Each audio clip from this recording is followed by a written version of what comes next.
Nivin கிருஷ்ணாவ follow பண்ணிட்டே போகும்போது, கிருஷ்ணா பசுபதி பையன் கூட பேசுறத நிவின் பார்த்துடுறாங்க. பார்த்ததும், "என்ன இவங்க 2 பேருக்குள்ள பழக்கம் இருக்குதா? இவங்க 2 பேரும் எதுக்கு பேசிக்கிட்டு இருக்காங்க? இல்லாட்டி இதெல்லாம் பசுபதி பையனோட பிளான் தானா?" அப்படின்னு சொல்லிட்டு நிவின் வந்து ஆச்சரியமா பார்த்துட்டு இருக்காங்க. அவங்க பேசுறதும் சரியா கேட்க மாட்டேக்கே. உடனே விஜய்க்கு கால் பண்ணி இங்க வர சொல்லலாமா? அப்படின்னு சொல்லிட்டு விஜய்க்கு கால் பண்றேன். வர வைக்கும்போது, பசுபதி பையனும் கிருஷ்ணாவும் அங்கேருந்து கிளம்பி போடுறாங்க. உடனே விஜய் கிட்ட நிவின் நடந்ததா சொல்றாங்க. இதெல்லாம் பசுபதியோட பிளானா தான் இருக்கும்னு போலிருக்கு. அந்த கிருஷ்ணாவும் அவங்க குடும்பமும் ஏதோ ஒரு நோக்கத்தோட தான் நம்ம குடும்பத்துக்குள்ளேயே நுழைஞ்சிருக்காங்க அப்படின்னு சொல்லிட்டு நிவின் சொன்னதும், விஜய் இருந்துட்டு, "ஆமா நிவின், எனக்கும் அப்பவே தோணுச்சு. இந்த குடும்பம் ஏதோ காரணத்துக்காக தான் நம்மள பழி வாங்குறதுக்காக தான் வீட்டுக்குள்ள நுழைஞ்ச மாதிரியே எனக்கு தோணுச்சு. குமரன் அண்ணனும் காணாம போயிருக்காங்க. இந்த குடும்பமும் நம்ம வீட்டுக்கு வந்திருக்கு. இதுல ஏதோ தப்பா இருக்கு அப்படின்னு சொல்லிட்டு விஜய் நிவின் பேசிக்கிட்டு இருக்காங்க. உடனே விஜய் இருந்துட்டு பசுபதி பையன பிடிக்கணும். அவன அடிச்சு, உதைச்சு உண்மையெல்லாம் வர வைக்கணும் அப்படின்ட்டு 2 பேரும் பிளான் பண்றாங்க. நேரா பசுபதி பையன போய் பிடிக்கிறாங்க. பிடிச்சுட்டு அவன போட்டு அடி அடின்னு அடிக்கிறாங்க. அடிச்சுட்டு, "இங்க பாரு, என்ன அந்த கிருஷ்ணாவையும் அவங்க குடும்பத்தையும் எதுக்காக வீட்டுக்கு வர வச்சிருக்க?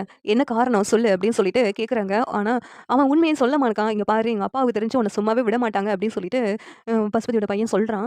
"ஏய் உங்க அப்பாவுக்கு உன்ன தூக்குன விஷயமே தெரியாது. அப்படி இருக்கும்போது உன்ன எப்புட்றா கண்டுபிடிக்க முடியும்? இங்க பாரு உண்மைய சொல்லிடு. இந்த இடத்துலயே வந்து உன்ன கொன்றுவேன். குமரன் அண்ணனும் காணோம்.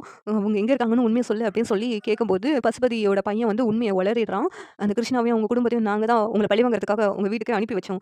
குமரன் அவன் எங்க கிட்ட தான் இருக்கிறான். என்ன ஆட்டம் ஆடுனான். அதனால தான் நீங்க எல்லாம் சேர்ந்து என்னைய கடத்தி என்னைய எவ்வளோ டார்ச்சர் பண்ணீங்களோ, அதுக்கெல்லாம் நீங்க அனுபவிக்கணும்ல. இப்ப நீ என்ன விடலன்னு நெனச்சுக்கோ. அங்க குமரனுக்கு என்ன ஆகும்னு தெரியாது அப்படின்னு சொல்லிட்டு பசுபதியோட பையன் வந்து மிரட்டுறான். உடனே விஜய் இருந்துகிட்டு, "இவன் கிட்டலாம் இப்படியெல்லாம் பேசக்கூடாது. நேரா அவங்க அப்பாவுக்கு தான் கால் பண்ணணும். இவன கடத்தி வச்சுக்கிட்டு அவங்க அப்பா கிட்ட பேசினா தான் சரிப்பட்டு வரும். இவன நம்ம கஸ்டடியிலே இருக்கட்டும்" அப்படின்னு சொல்லிட்டு விஜய், நிவினும் உடனே பசுபதிக்கு கால் பண்றாங்க. "யோவ் பசுபதி, இதுக்காகயா என் குடும்பத்த இப்படி பழி வாங்கிட்டு இருக்க? இங்க பாரு உன் பையன் என் கஸ்டடியில தான் இருக்கிறான். குமரன் அண்ணன் உன்கிட்ட தான் இருக்காங்கன்னு சொல்லிட்டு எனக்கு தெரிய வந்துச்சு. ஒழுங்கா குமரன் அண்ணன என்கிட்ட விட்டுரு. அப்பதான் உன் பையன் உன்கிட்ட உயிரோட வருவான்" அப்படின்னு சொல்லிட்டு இங்க விஜய் சொல்றாங்க. உடனேவும் பசுபதி இருந்துகிட்டு, "என் பையன் உன்கிட்ட இருக்கிறானா? இங்க பாரு அந்த குமரன் டெய்லர் என்கிட்ட தான் இருக்கிறான். அவன நான் என்னனாலும் பண்ணுவேன்" அப்படின்னு சொல்லிட்டு பசுபதியும் சொல்லிக்கிட்டு இருக்காங்க.